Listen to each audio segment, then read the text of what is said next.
Pravash, how many states are there in India? There are 38 states. Very good. What is the capital of India?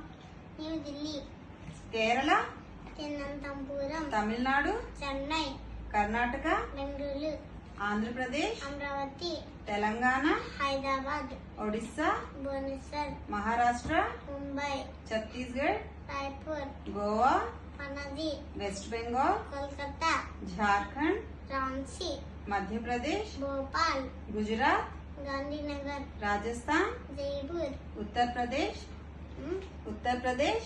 Lucknow, Bihar, Patna, Assam, Dispur, Arunachal Pradesh, Itanagar, Punjab, Chandigarh, Himachal Pradesh, Shimla, Uttarakhand, Dehradun, Haryana, Chandigarh, Manipur, Impal, Meghalaya, Shillong, Nagaland, Kohima, Sikkim, Gangtok, Tripura, Agartala, Mizoram. Aizawl. Very good, Pravash.